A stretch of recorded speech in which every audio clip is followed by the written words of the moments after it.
O Evangelho de Sri Ramakrishna. Por M. Mahendranath Gupta. Um discípulo direto de Sri Ramakrishna. Original em Bengali. Traduzido para o inglês por Swami Nikhilananda. Traduzido do inglês por Leda Marina Bevilacqua Leal. Capítulo 23. Festival na Casa de Surendra. Domingo, 15 de junho de 1884. Shri Ramakrishna chegou pela manhã, na chácara de Surendra, um dos seus amados discípulos chefes de família, na vila de Kankurgashi, perto de Calcutá. Surendra o convidara e outros devotos, para um festival religioso. Ocasiões como esta eram motivo de grande felicidade e regozijo para os devotos do mestre que entrava no mais elevado estado. Juntava-se aos outros na música sacra e canto dos nomes de Deus, entrando em êxtase com muita frequência. Derramava toda sua alma em conversas inspiradas, explicando as várias etapas da consciência de Deus. As impressões destes festivais permaneciam na mente de todos, durante muitos dias. Os devotos faziam filas no interior do grande vestíbulo da chácara, para ouvirem os cantores profissionais. O chão do quarto estava coberto por um tapete sobre o qual havia sido estendido um lençol branco. Alguns rolos, travesseiros e almofadas estavam espalhados aqui e ali. Os músicos cantavam episódios da vida de Shri Krishna, sobretudo os associados ao seu amor divino, pelas gopis de Vrindavan. Era um tema que sempre atraía o mestre, levando-o ao êxtase. Krishna, o Deus encarnado, passou a infância em Vrindavan como pastor. Cuidava das suas vacas nos verdes campos ao longo das margens do Jamuna, tocando sua flauta. As pastoras não podiam resistir à força de sua atração divina. Ao som de sua flauta, largavam todas as obrigações domésticas e iam para a margem do rio sagrado. Seu amor por Krishna havia destruído sua atração pelas coisas do mundo. Nem as ameaças dos parentes, nem a crítica dos outros podiam fazê-las desistir da companhia de Krishna. No amor das gopis por Krishna não havia o menor traço de mundanismo. Era a atração inata de Deus pelas almas puras, como o ímã pelo ferro. O autor do Bhagavata comparou este sentimento ao amor que tudo consome, de uma mulher por seu bem-amado. Ante o eclodir deste amor, todas as barreiras entre o homem e Deus são varridas. O devoto se refugia completamente no divino bem-amado e, por fim, torna-se uno com ele. Radha foi a mais importante das gopis e Krishna seu principal parceiro. Ela sentia um anelo indescritível de se unir a ele.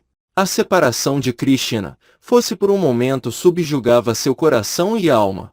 Em muitas noites de lua cheia Krishna dançou com Radha e as gopis nos sagrados bosques de Vrindavan. Em tais ocasiões, as gopis experimentavam o mais elevado êxtase espiritual. Com a idade de 11 anos Krishna foi chamado para se tornar rei de Mathura. Deixou as gopis, prometendo-lhes, contudo, sua visão divina sempre que elas se concentrassem nele em seus corações. Por séculos e séculos, os amantes de Deus na Índia, vêm adorando o divino, recriando em si mesmos, outra vez, o anelo das gopis por Krishna. Muitas das canções folclóricas da Índia têm como tema, esse doce episódio da vida de Krishna. Shri Chaitanya reviveu esta fase da vida religiosa hindu por sua prática espiritual e suas visões divinas. Em sua música Chaitanya assumia o papel de Radha e manifestava o anelo de se unir a Krishna, olhando-se como uma das gopis ou como serva de Deus. Na chácara de Surendra o Kirtan começara bem cedo pela manhã. Os músicos cantavam o amor de Krishna e Radha. O mestre com frequência entrava em Samadhi. O quarto estava cheio de devotos como Bhavanath, Niranjan, Rakal, Surendra, Ram e M e membros do Brahmo Samaj. De acordo com o costume o Kirtan começou com uma canção introdutória sobre Gauranga. Gauranga abraçou a vida monástica. Está sendo consumido pelo intenso desejo de ter a visão de Krishna. Deixa Navadvip e sai como monge errante, à procura de seu bem-amado. Seus devotos, não aguentando a dor da separação, choram amargamente e imploram a Gauranga para voltar. O músico cantou: "O Gaur, retorne a Nádia." Em seguida o músico cantou a angústia de Radha com a separação de Krishna. Enquanto Shri Ramakrishna ouviu a canção, pôs-se subitamente de pé. Assumindo o estado de Radha cantou de improviso, com a voz tomada de pesar: "Ó amiga, Traga aqui meu amado Krishna ou leve-me até ele. Assim cantando, quase se perdeu completamente em Radha e não pôde continuar a canção. Ficou sem fala, o corpo imóvel, os olhos semicerrados, a mente totalmente inconsciente do mundo exterior. Estava em samadhi profundo. Depois de um longo período, retomou a consciência normal falando com uma voz que partia o coração. Ó amiga, leve-me para meu amigo Krishna e torne-me sua eterna escrava. Serei sua serva para sempre. Amiga, foi você quem me ensinou a amar Krishna. Ó Krishna! Ó bem-amado de minha alma! Os músicos profissionais continuaram a canção.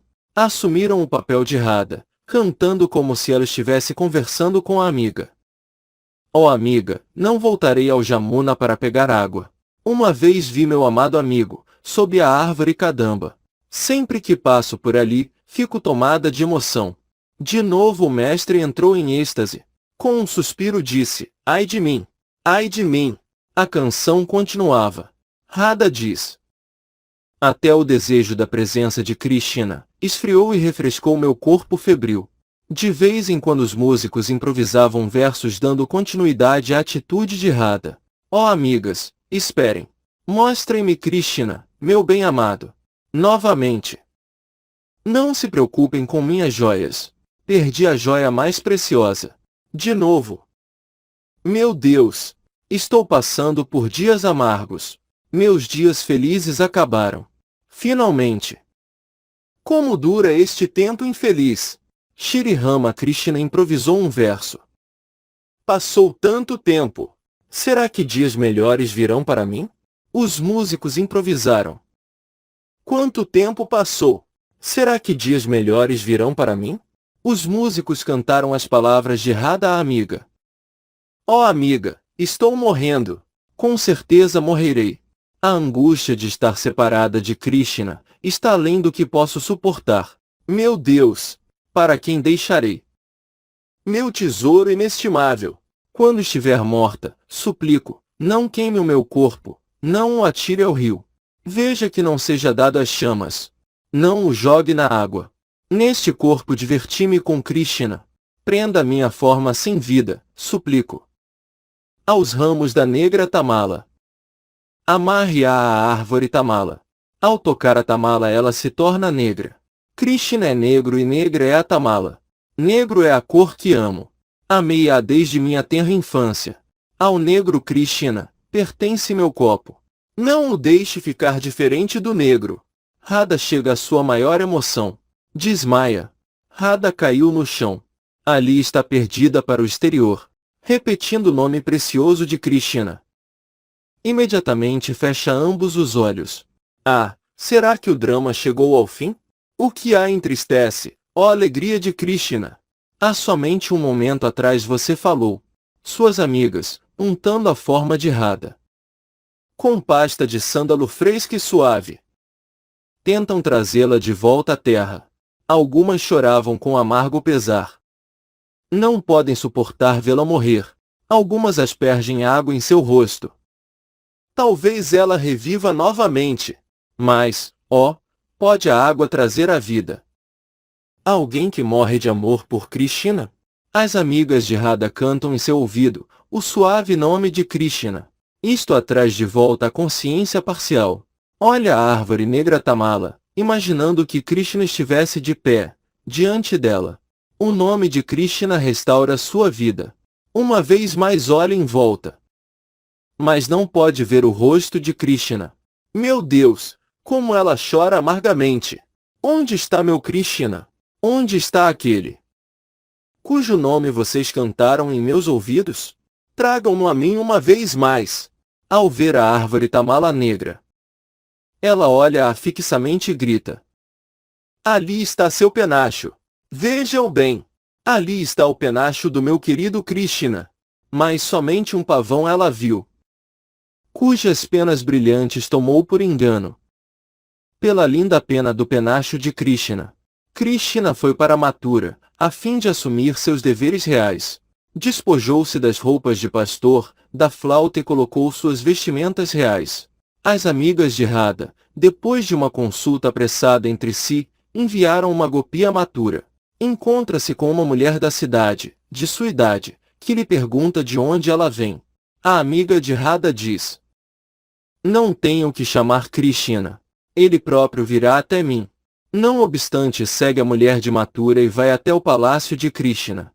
Na rua chora, tomada de tristeza, e ora a Krishna: ó Ari, onde estás? Ó vida das gopis, encantador de nossos corações! Ó bem-amado de Radha! Ó Ari, aquele que remove a vergonha de seus devotos! Vem uma vez mais! Com grande orgulho disse a todos de Mathura que tu virias a mim. Por favor, não me humilhes. Com desdém, diz a mulher de Mathura: ó, você é somente uma simples pastora. Como pode ir ver nosso rei? Nosso Krishna, com seus andrajos de mendiga? Atrás das 7 portas está sua câmara. Você não pode entrar. Como pode ir? Morro de vergonha ao ver sua ousadia. Diga-me, como conseguiu entrar? Diz a Gopi. Krishna, bem-amado, alma das gopis, onde estás tu? Vem a mim e salva minha vida. Onde estás tu, alma adorável das gopis? Vem a mim, senhor de Mathura, e salva a vida de tua serva pesarosa. Ah, onde estás tu, bem-amado de Radha, senhor de nossos corações e amigo de nossas almas? O Ari, destruidor de nossa vergonha, o tesouro inestimável das gopis, vem para tua serva e salva sua honra. Assim a mensageira chora e chama por Krishna. Quando os músicos cantaram: onde estás tu, adorável alma das gopis? O mestre entrou em samadhi. Quando a música aproximava-se do fim, os músicos cantaram mais alto e Sri Ramakrishna estava de pé, novamente em samadhi profundo. Retomando a consciência parcial, disse com uma voz mal articulada: Kitna, Kitna. Estava por demais tomada de emoção para pronunciar o nome de Krishna corretamente. O Kirta chegara ao fim. Ao reencontro de Radha e Krishna, o mestre cantou com os músicos, ele mesmo compondo os versos. Olhe, Radha está ao lado de Krishna, em seu peito reclina, contemple-a à sua esquerda, como uma trepadeira dourada enlaçando uma árvore tamala negra. À medida que a música chegava ao fim, o mestre puxava o coro. Todos cantaram juntos, acompanhados por tambores e pratos. Salve Radha e Krishna! Santificados sejam os nomes de Radha e Krishna! Os devotos sentiram uma onda de emoção divina e dançaram em volta do mestre, que também dançou em êxtase. Os nomes de Deus ecoaram e tornaram a ecoar na casa e no jardim. Depois da música, o mestre sentou-se com os devotos. Foi então que Niranjan chegou e prosternou-se diante dele.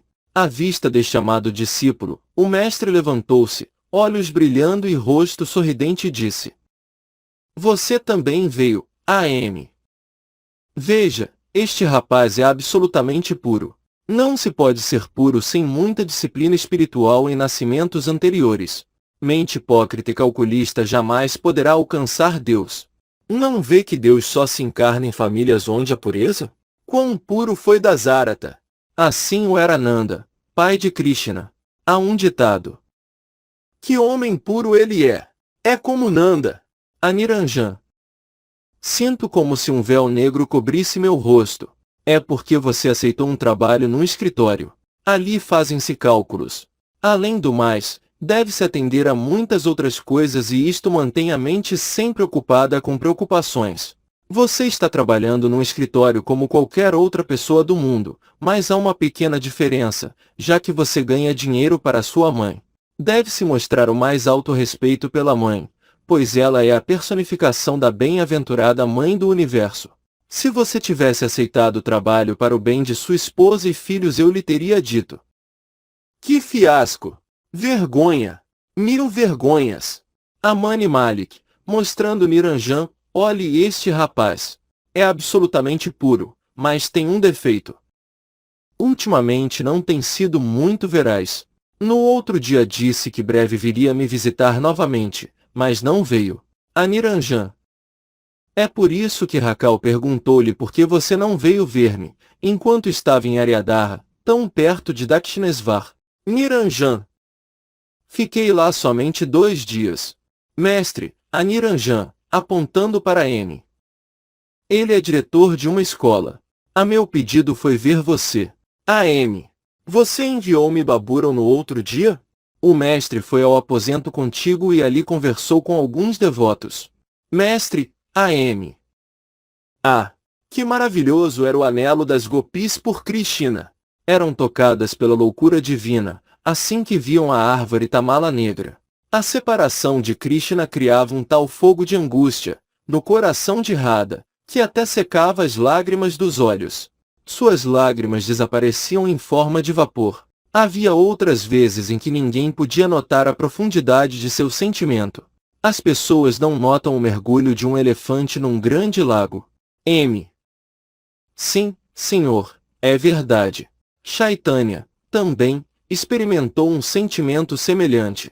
Confundiu uma floresta com o bosque sagrado de Vrindavan e a água escura do oceano, com o azul Jamuna. Mestre! Ah! Se alguém pudesse ter pelo menos uma partícula de tal prema! Que anseio! Que amor! Radha possuía não somente 100% de amor divino, mas 125%.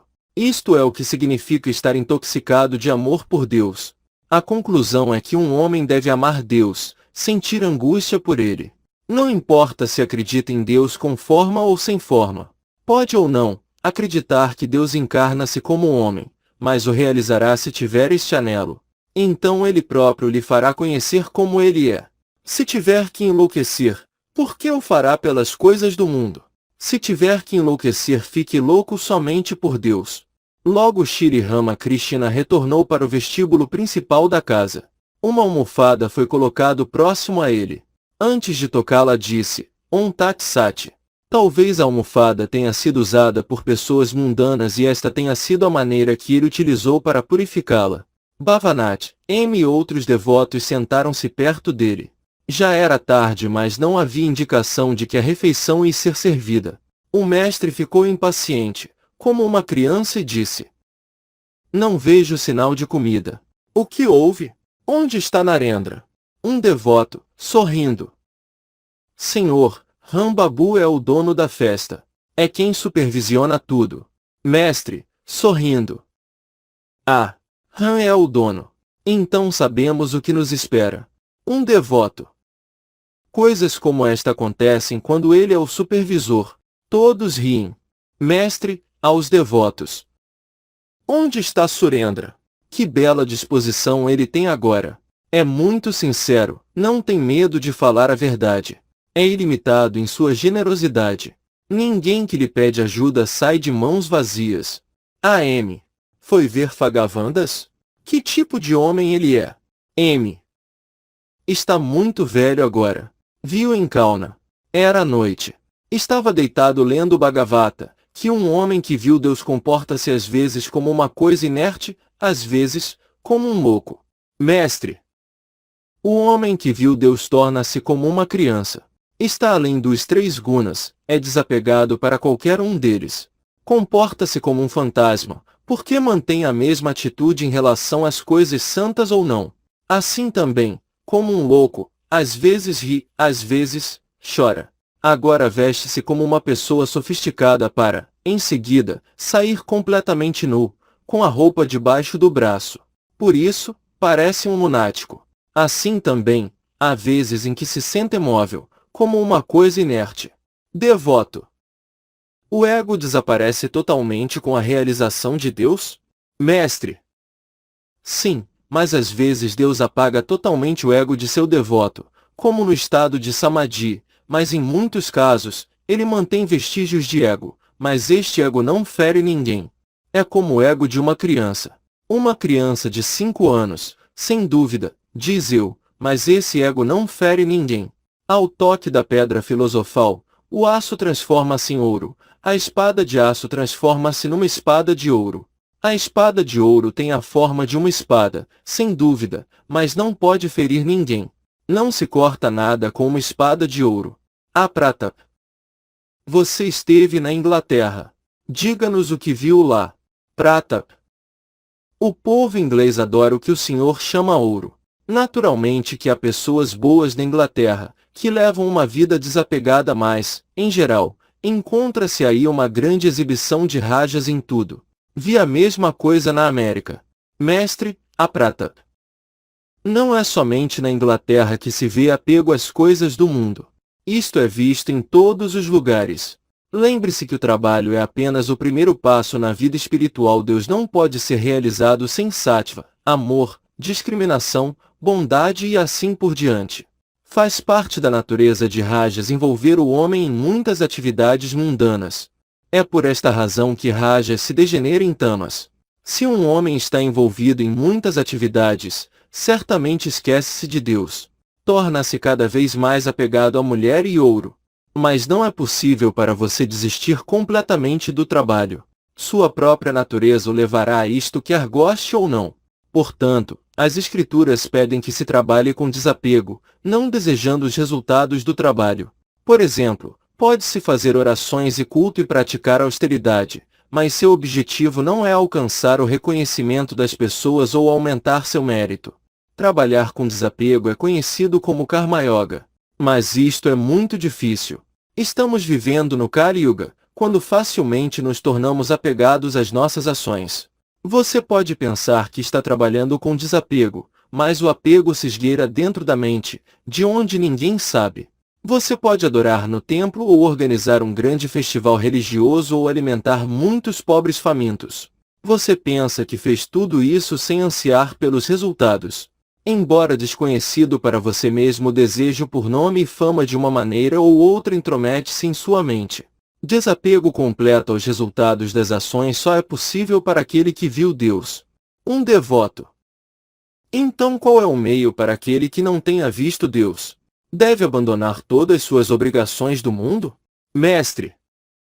O melhor caminho para esta época é a Bhakti Yoga, o caminho de Bhakti prescrito por Narada. Cantar o nome e as glórias de Deus e orar a Ele com o coração anelante. Ó Deus, dá-me devoção e revela-te a mim. O caminho de karma é extremamente difícil. Portanto, deve-se orar. Ó Deus, diminui cada vez mais minhas obrigações e que eu possa por tua graça fazer as poucas obrigações que tu me dás sem qualquer apego a seus resultados. Que eu não possua qualquer desejo de ser envolvido em muitas atividades. Um devoto. Os ingleses sempre nos exortam a nos manter ativos. Não é a ação o objetivo da vida? Mestre. O objetivo da vida é alcançar Deus. Trabalho é apenas um passo preliminar, jamais pode ser o fim. Mesmo o trabalho sem apego é um meio, mas não é um fim. Sambhu Malik uma vez disse-me: por favor, abençoe-me, Senhor, para que eu possa gastar todo o meu dinheiro com bons objetivos como construir hospitais e dispensários, estradas e cavar poços. Disse-lhe: seria bom que você fizesse todas essas coisas com desapego, mas isso é muito difícil. Qualquer coisa que você fizer, deve lembrar-se de que o objetivo da vida é alcançar Deus e não construir hospitais e dispensários. Suponhamos que Deus lhe aparecesse diante de você e lhe dissesse: aceite uma graça minha. Você lhe pediria: ó Deus, constrói para mim hospitais e dispensários? Ou então, você oraria para ele: ó Deus, que eu possa ter puro amor por teus pés de lótus. Que eu possa ter tua visão ininterrupta. Hospitais, dispensários e todas essas coisas são irreais. Só Deus é real e tudo mais, irreal. Além do mais, depois de realizar Deus, sente-se que somente Ele é aquele que faz em nós, seus instrumentos. Por que devemos esquecê-lo e nos destruir, ao sermos envolvidos em tantas atividades? Depois de realizá-lo, a pessoa pode, pela sua graça, tornar-se seu instrumento, na construção de muitos hospitais e dispensários. Portanto, repito que o trabalho é somente o primeiro passo. Nunca pode ser a meta da vida. Dedique-se à prática espiritual e vá em frente. Pela prática você se adianta cada vez mais no caminho de Deus. Por fim, saberá que Deus é real e tudo mais ilusório e que o objetivo da vida é alcançar Deus. Uma vez um lenhador entrou numa floresta para cortar madeira. Subitamente encontrou um brahmachari. O santo disse-lhe: meu bom homem, vá em frente. Voltando para casa, o lenhador disse a si mesmo: por que será que o brahmachari disse-me para ir em frente? Passou-se algum tempo. Certo dia lembrou-se das palavras do Brahmachari. Disse a si mesmo: hoje entrarei mais profundamente na floresta. Na floresta descobriu muitas árvores de sândalo. Ficou feliz e voltou carregado de madeira. Vendeu-a no mercado e ganhou muito dinheiro. Uns dias depois lembrou-se outra vez das palavras do santo para ir em frente. Entrou mais profundamente na floresta e descobriu uma mina de prata, perto de um rio. Isto estava mesmo além dos seus sonhos. Retirou a prata da mina cavando e vendeu-a no mercado. Obteve tanto dinheiro, que ele mesmo não sabia o quanto possuía. Passaram-se mais alguns dias. Um dia pensou: o Brahmachari não me pediu para parar na mina de prata, disse-me para ir em frente. Desta vez foi para o outro lado do rio e encontrou uma mina de ouro. Aí exclamou: ah, veja! Foi por isso que ele me mandou ir em frente. Novamente, depois de alguns dias foi ainda mais fundo na floresta e encontrou pilhas de diamantes e outras pedras preciosas. Apanhou-as e tornou-se tão rico como o próprio Deus da riqueza. Por isso digo, qualquer coisa que possa fazer, encontrará coisas cada vez melhores se for em frente. Pode sentir um pouco de êxtase, como resultado de japa, mas não conclua com isto que já atingiu tudo na vida espiritual. O trabalho não é, de maneira nenhuma, o objetivo da vida. Vá em frente e estará em condições de executar trabalho desapegado. Mas novamente digo que é muito difícil fazer um trabalho desapegado. Portanto, com amor e anelo em seu coração, ore a Deus: ó Deus, concede-me devoção por teus pés de lótus e diminui minhas obrigações mundanas. Concede-me, por favor, a graça que as poucas obrigações que ainda tenho, sejam feitas com desapego. Se for além, realizará a Deus. Você o verá. Com o tempo conversará com ele. Em seguida a conversa girou em torno das brigas entre os membros do Brahmo Samaj. Haviam tido um desentendimento entre si a respeito do direito de pregar no templo, após a morte de Kesab. Mestre, a Pratap. Ouvi dizer que alguns membros do Samaj brigaram com você a respeito do altar, mas são as pessoas insignificantes, na verdade, ninguém. Aos devotos. Pessoas como Pratap e Amrita são como conchas boas que produzem som alto. Quanto ao resto, sobre quem ouve-se falar muito, não produz som algum, todos riem. Pratap. Falando em som, até uma coisa sem valor como o caroço de manga, faz som. Mestre, a Pratap. Pode-se muito bem compreender o sentimento interior de um instrutor do seu Brahmo Samaj, ouvindo sua pregação. Certa vez fui ao encontro de um certo Arisaba. O pregador do dia era um pundit chamado Samajayai. Pode imaginar o que ele disse? No curso do sermão, falou: Deus é seco. Temos que torná-lo doce e fresco com o nosso amor e devoção. Fiquei estupefato ao ouvir estas palavras. Então lembrei-me de uma história. Certa vez um menino disse: na casa de meu tio há muitos cavalos. Oh sim! Seu curral está cheio deles. Agora, se tratasse de curral, não se poderia manter cavalos ali. Provavelmente só havia lá vacas. O que as pessoas pensam ao ouvir uma afirmação tão incoerente? Pensam que certamente não há tais animais, como um cavalo no curral. Risada. Um devoto: é verdade, Senhor, não somente não haveria cavalos, como possivelmente não haveria vacas. Risada. Mestre. Imaginem, descrever Deus, que é a própria natureza de amor e felicidade, como seco. Isto somente prova que o homem jamais havia experimentado como é Deus.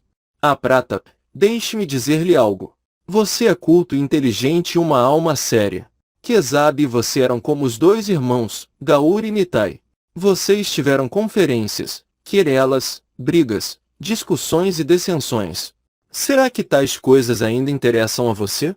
Agora junte a sua mente inteira e dirija-a para Deus. Mergulhe fundo em Deus. Pratap. Sim, o senhor está certo.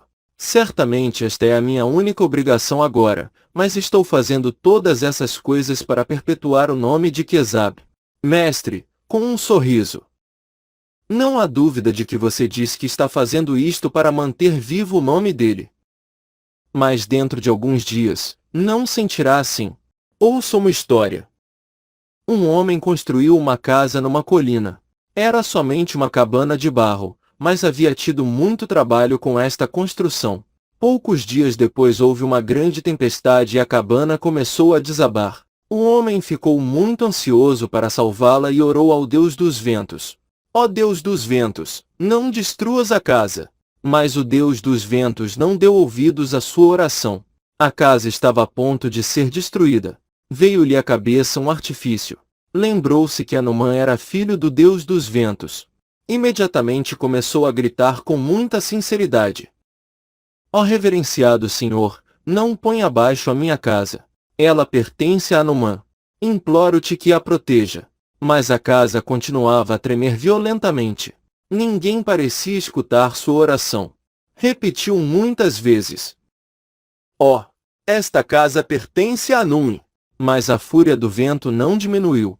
Lembrou-se então que Anumã era o servo dedicado de Rama, cujo irmão mais novo era Lakshmana. Desesperadamente o homem orou, gritando: Ó, esta casa pertence a Lakshmana. Mas isto também não ajudou. Como o último recurso: Esta é a casa de Rama. Não a quebres, ó Deus dos ventos. Imploro-te humildemente. Mas provou-se, também, inútil, e a casa começou a desabar. Por conseguinte, o homem que agora tinha que salvar a própria vida, saiu correndo, com a maldição: Deixe-a ir. Esta é a própria cabana do demônio. A prata. Você não tem que perpetuar o nome de Quezab. Lembre-se de que ele conseguiu todo o seu sucesso, pela vontade de Deus. Pela vontade divina, seu trabalho foi estabelecido e, pela vontade divina, está se desintegrando. O que se pode fazer?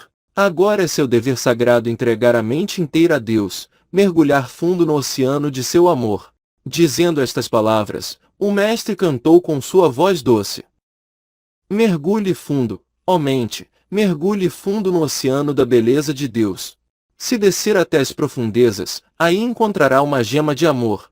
Procure, ó mente, procure Vrindavan em seu coração, onde, com seus devotos amorosos, Sri Krishna brinca eternamente. Acenda, ó mente, o lampião da verdadeira sabedoria, e o deixe queimar com uma chama firme, incessantemente dentro do seu coração. Quem conduz seu barco através da sólida terra? É seu guru, diz Kabir. Medite nos seus pés sagrados. O mestre continuou, dirigindo-se à prata. Ouviu a canção? Você já teve o bastante em termos de conferências e brigas. Agora mergulhe fundo no oceano de Deus. Não há perigo de morrer ao mergulhar nesse oceano, porque ele é o oceano da imortalidade. Não pense que isto o fará perder a cabeça. Jamais, nem por um momento, alimente a ideia de que pensando muito em Deus, uma pessoa fica louca. Certa vez eu disse a Narendra: Prata. Quem é Narendra, senhor? Mestre. Oh, não importa. Há um rapaz com este nome. Eu disse a Narendra: Olha aqui, meu rapaz. Deus é o oceano de felicidade. Não quer mergulhar neste oceano? Suponhamos que haja um copo com cauda e você seja uma mosca. Onde vai se sentar para sugar a cauda? Narendra disse: Sentarei na beirada da xícara e abaixarei a cabeça para beber. Por quê? Eu disse: Por que você vai sentar-se na beirada? Respondeu: Se eu penetrar muito dentro da cauda, me afogarei. Então eu disse: Mas, meu filho, não há este perigo no oceano de Satchitananda. Ele é o oceano de imortalidade. Mergulhando nele um homem não morre, torna-se imortal. O homem não perde a consciência ao tornar-se louco por Deus. Aos devotos. O sentimento de eu e meu é ignorância. As pessoas dizem que Rani Rasmani construiu o templo de Kali, mas ninguém diz que isto foi um trabalho de Deus.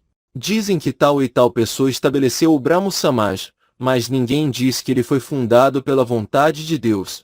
Este sentimento, eu sou aquele que faz a ignorância.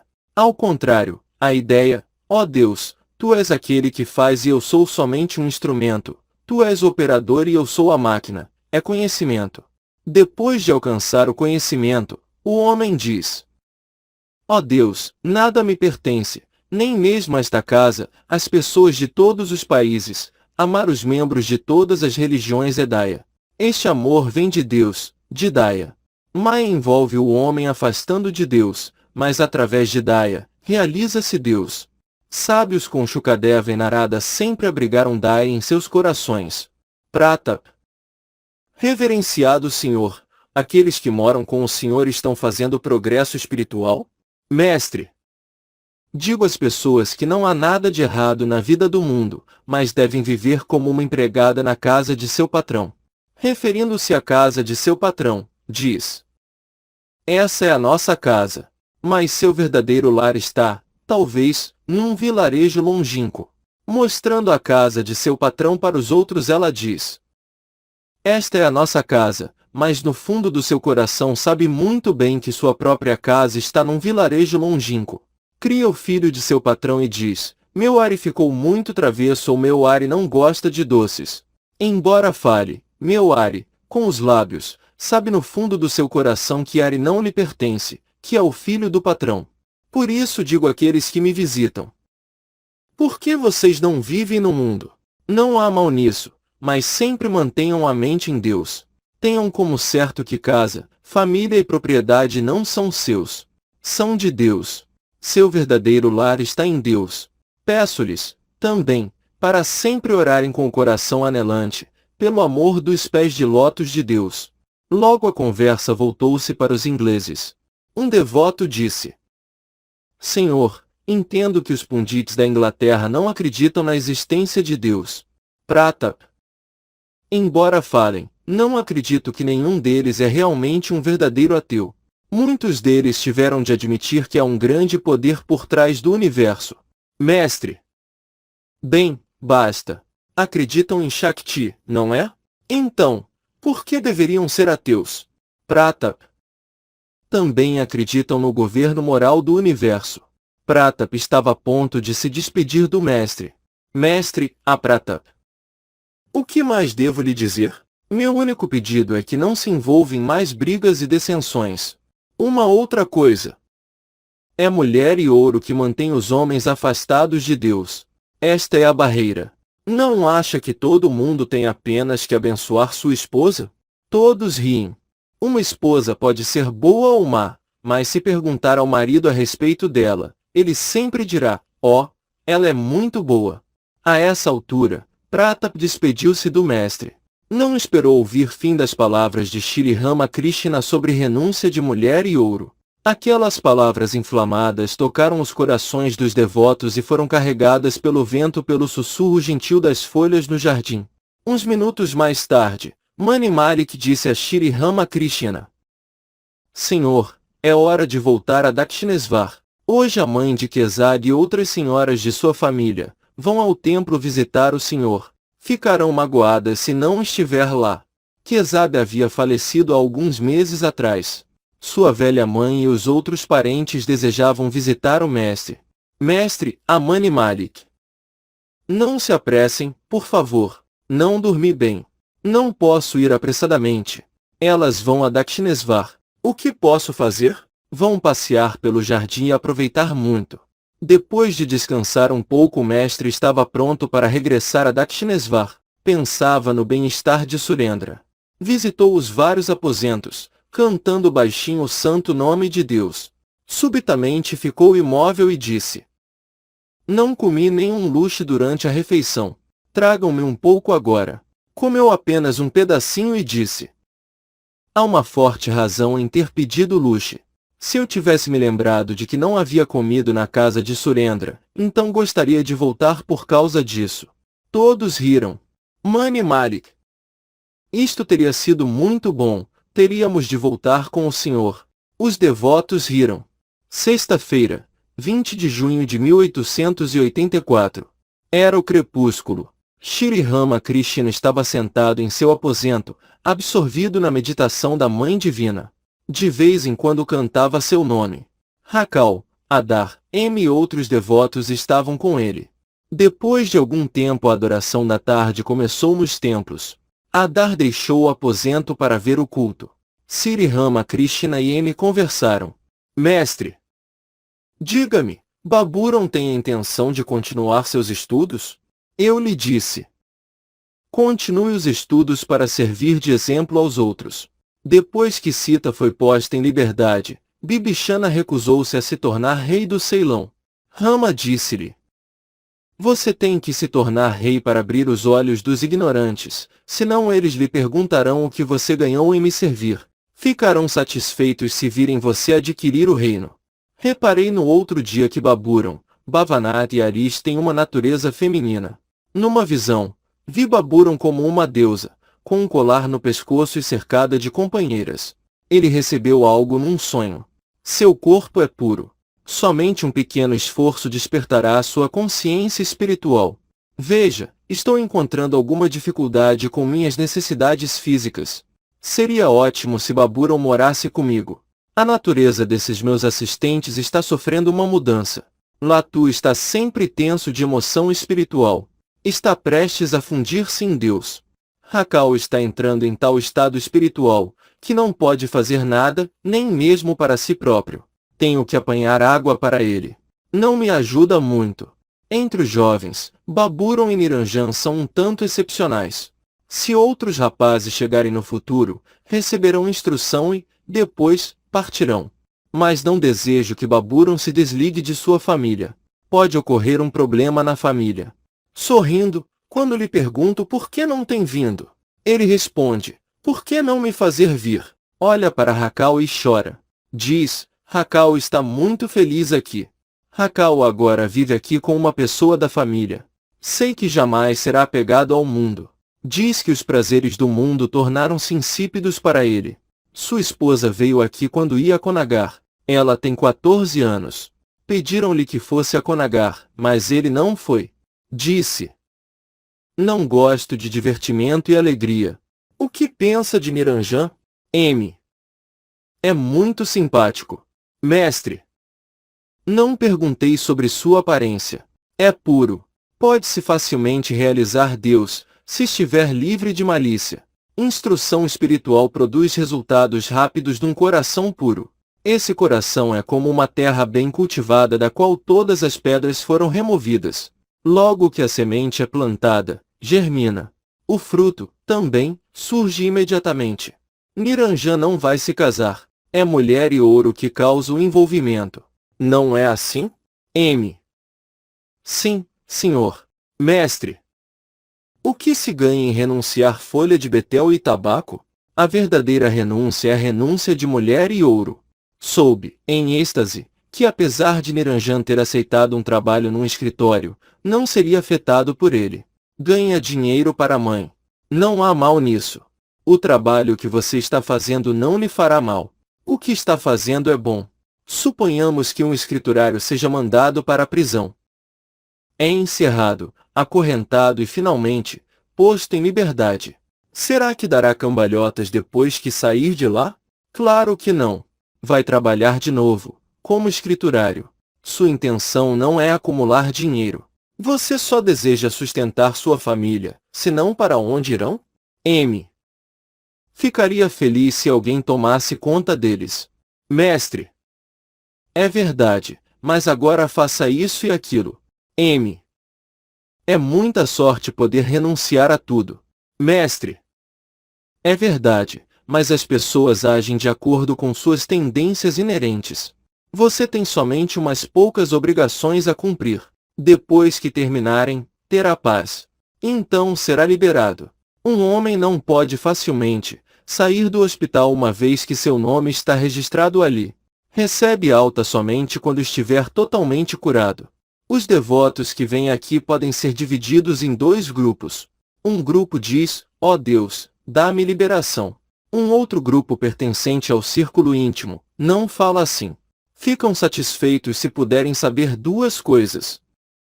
Quem sou eu? Segundo, quem são eles e qual a relação deles comigo? Você pertence a esse segundo grupo. Do contrário, Bhavanat, Baburon e alguns outros possuem uma natureza feminina. Aris dorme com roupas femininas. Baburon também diz que gosta de atitudes femininas. Estou certo disso. Bhavanat é assim também, mas Narendra, Rakal e Niranjan possuem uma natureza masculina. Por favor, diga-me uma coisa. Qual o significado de eu ter machucado o braço? Certa vez meus dentes quebraram-se enquanto eu estava em êxtase. Desta vez foi o braço. Vendo M em silêncio, o próprio mestre continuou a conversa. Mestre, meu braço quebrou a fim de destruir meu ego em sua própria raiz. Agora não posso encontrar meu ego dentro de mim mesmo. Quando procuro só vejo Deus. Não se pode jamais alcançar Deus sem se livrar totalmente do ego. Já deve ter notado que o pássaro Chatak tem seu ninho no chão, mas voa muito alto no céu. O capitão diz que não possuo poderes ocultos porque, como peixe, tremo de medo só em pensar em possuir esses poderes. Se os tivesse, este lugar já teria se transformado num hospital ou um ambulatório. As pessoas viriam em multidões aqui para pedir a cura de suas doenças. É bom ter poderes ocultos? M.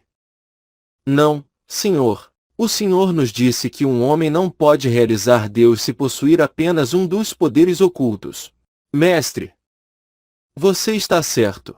Apenas aqueles que têm mente estreita buscam-nos. Se alguém pedir alguma coisa a um homem rico, não mais receberá qualquer favor dele. O homem rico não permite a essa pessoa sentar-se a seu lado, na carruagem e, se ele o fizer, não permitirá que o homem se sente próximo a ele.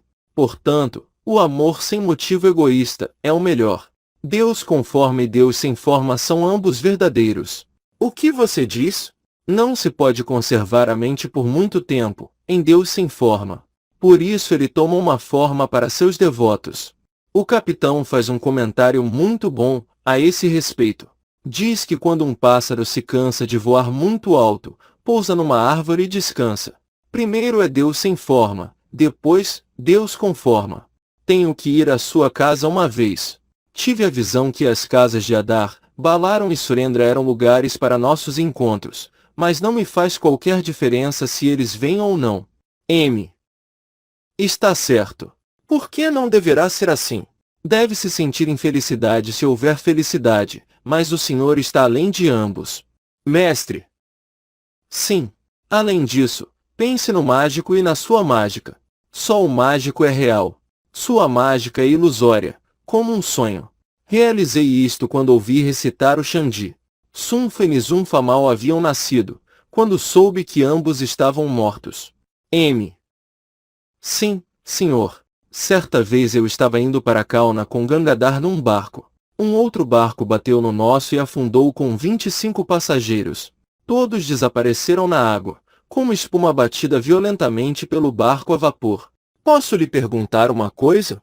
Um homem assistindo à mágica realmente sente compaixão quando vê o sofrimento na apresentação? Nesse momento sente qualquer sentimento de responsabilidade? Só se pensa em compaixão quando se sente responsabilidade. Não é? Mestre. Os Nani vê tudo de relance, Deus, Maya, universo e os seres vivos. Vê que Vidyamaya, a Vidyamaya, o universo e todos os seres vivos existem e ao mesmo tempo, não existem. Enquanto ele foi consciente do eu, é consciente de outros também. O que quer que seja não existe depois dele cortar com a espada de Jnana. Então, mesmo o seu eu torna-se tão irreal como a mágica do mágico. M refletia sobre estas palavras, quando o mestre disse: Sabe como é? É como se houvesse uma flor com 25 camadas de pétalas e você as cortasse com um só golpe. A ideia de responsabilidade. Meu Deus! Homens como Shankaracharya e Shukadeva conservaram o ego do conhecimento. Não para o homem demonstrar compaixão, mas sim, para Deus. Sente-se compaixão enquanto se tem o ego do conhecimento. E é o próprio Deus quem se tornou o ego do conhecimento. Você pode sentir 1000 vezes que tudo é mágica, mas você ainda está sob o controle da Mãe Divina. Não pode fugir dela. Você não é livre. Deve fazer o que ela manda. Um homem atinge Brahmajnana somente quando lhe é dado pela Jashakti, a Mãe Divina. Só então vê tudo como mágica, do contrário, não. Enquanto o menor resquício de ego permanecer, uma pessoa vive dentro da jurisdição de Adyashakti. Está sob seu domínio. Não pode ir além dela. Com a ajuda da Adyashakti, Deus brinca como uma encarnação. Deus, através de sua Shakti, encarna-se como homem. Só então é possível para a encarnação dar prosseguimento ao seu trabalho. Tudo é devido à Shakti da Mãe Divina. Quando alguém pedia ao administrador anterior do templo um favor, dizia: venha aqui daqui a 2 ou 3 dias. Ele tinha que pedir permissão ao proprietário. Deus vai encarnar-se como Kalki no final do Kali Yuga. Nascerá como filho de um Brahmin. Súbita e inesperadamente, uma espada e um cavalo virão ao seu encontro. Adar voltou ao quarto do mestre depois de ter observado o culto nos templos. Mestre, Adar e outros. Bulvan estava aqui e trouxe-me 25 mangas de bombaim e alguns doces. Ela disse-me: quer comer uma manga? Respondi: meu estômago está muito cheio hoje. Para dizer a verdade, sinto-me mal depois de comer alguns doces. Bhuvanmoni era uma enfermeira que costumava visitar Shri Ramakrishna de vez em quando. O mestre não podia comer oferenda de qualquer um, especialmente de médicos e enfermeiras. Isto porque aceitavam dinheiro de pessoas doentes, apesar do sofrimento delas. Mestre, a mãe de Kesab Sen, irmãs e outros parentes vieram aqui, por isso tive que dançar um pouco. Tinha que entretê-los. O que mais eu poderia fazer? Estavam tão desolados. Apêndice. Meu Deus! Para quem deixarei meu tesouro inestimável? Quando estiver morta, suplico, não queime o meu corpo, não o atire ao rio. Veja que não seja dado às chamas. Não o jogue na água. Neste corpo diverti-me com Krishna. Krishna. 2 Om Tat Sat. Fórmula sagrada da religião hindu, que significa: o Senhor é a única realidade. 3 Foi ver Phagavandas. Grande devoto Vaisnava. 4 O caroço partido de uma manga, a ponto de brotar, produz um som quando se sopra através dele. 5 Mestre.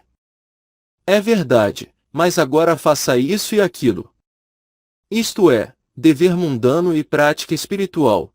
6 Ficam satisfeitos se puderem saber 2 coisas. Quem sou eu? Segundo, quem são eles e qual a relação deles comigo? Referindo-se a si mesmo. 7 Sunfa e Nizunfa mal haviam nascido, quando soube que ambos estavam mortos. Os 2 demônios mencionados no Xandi, mortos pela Mãe Divina. Comentário muito bom, a esse respeito. Diz que quando um pássaro se cansa de voar muito alto, pousa numa árvore e descansa. Primeiro é Deus sem forma, depois, Deus com forma. Tenho que ir à sua casa uma vez. Tive a visão que as casas de Adar, Balaram e Surendra eram lugares para nossos encontros, mas não me faz qualquer diferença se eles vêm ou não. M. Está certo. Por que não deverá ser assim? Deve-se sentir infelicidade se houver felicidade, mas o Senhor está além de ambos. Mestre. Sim. Além disso, pense no mágico e na sua mágica. Só o mágico é real. Sua mágica é ilusória, como um sonho. Realizei isto quando ouvi recitar o Xandi. Sunfa e Nizunfa mal haviam nascido, quando soube que ambos estavam mortos. M. Sim, senhor. Certa vez eu estava indo para Kauna com Gangadhar num barco. Um outro barco bateu no nosso e afundou com 25 passageiros. Todos desapareceram na água, como espuma batida violentamente pelo barco a vapor. Posso lhe perguntar uma coisa? Um homem assistindo à mágica realmente sente compaixão quando vê o sofrimento na apresentação? Nesse momento sente qualquer sentimento de responsabilidade? Só se pensa em compaixão quando se sente responsabilidade. Não é? Mestre.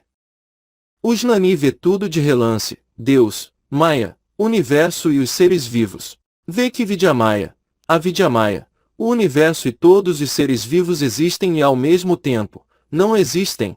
Enquanto ele for consciente do eu, é consciente de outros também. O que quer que seja não existe depois dele cortar com a espada de Jnana. Então, mesmo o seu eu torna-se tão irreal como a mágica do mágico.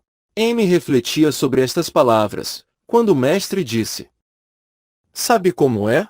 É como se houvesse uma flor com 25 camadas de pétalas e você as cortasse com um só golpe. A ideia de responsabilidade. Meu Deus! Homens como Shankaracharya e Shukadeva conservaram o ego do conhecimento. Não para o homem demonstrar compaixão, mas sim, para Deus. Sente-se compaixão enquanto se tem o ego do conhecimento. E é o próprio Deus quem se tornou o ego do conhecimento. Você pode sentir 1000 vezes que tudo é mágica, mas você ainda está sob o controle da Mãe Divina. Não pode fugir dela. Você não é livre. Deve fazer o que ela manda. Um homem atinge Brahmajnana somente quando lhe é dado pela Jashakti, a Mãe Divina. Só então vê tudo como mágica, do contrário, não. Enquanto o menor resquício de ego permanecer, uma pessoa vive dentro da jurisdição de Adyashakti. Está sob seu domínio. Não pode ir além dela.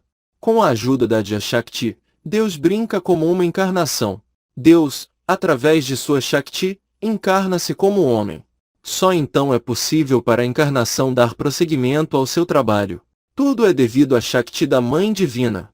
Quando alguém pedia ao administrador anterior do templo um favor, dizia, venha aqui daqui a 2 ou 3 dias. Ele tinha que pedir permissão ao proprietário. Deus vai encarnar-se como Kalki no final do Kali Yuga. Nascerá como filho de um Brahmin. Súbita e inesperadamente, uma espada e um cavalo virão ao seu encontro. Adar voltou ao quarto do mestre depois de ter observado o culto nos templos. Mestre, Adar e outros. Burvan estava aqui e trouxe-me 25 mangas de bombaim e alguns doces. Ela disse-me: quer comer uma manga? Respondi: meu estômago está muito cheio hoje. Para dizer a verdade, sinto-me mal depois de comer alguns doces. Bhuvanmohini era uma enfermeira que costumava visitar Shri Ramakrishna de vez em quando. O mestre não podia comer oferenda de qualquer um, especialmente de médicos e enfermeiras. Isto porque aceitavam dinheiro de pessoas doentes, apesar do sofrimento delas. Mestre, a mãe de Kesab Sen, irmãs e outros parentes vieram aqui, por isso tive que dançar um pouco. Tinha que entretê-los. O que mais eu poderia fazer? Estavam tão desolados. Apêndice. Meu Deus! Para quem deixarei meu tesouro inestimável? Quando estiver morta, suplico, não queime o meu corpo, não o atire ao rio. Veja que não seja dado às chamas. Não o jogue na água. Neste corpo diverti-me com Krishna. Krishna. 2 Om Tat Sat. Fórmula sagrada da religião hindu, que significa, o Senhor é a única realidade. 3 Foi ver Phagavandas. Grande devoto Vaisnava. 4 O caroço partido de uma manga, a ponto de brotar, produz um som quando se sopra através dele. 5 Mestre. É verdade, mas agora faça isso e aquilo. Isto é, dever mundano e prática espiritual. 6 Ficam satisfeitos se puderem saber 2 coisas.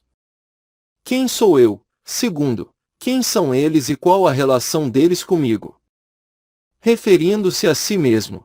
7 Sunfa e Nizunfa mal haviam nascido, quando soube que ambos estavam mortos.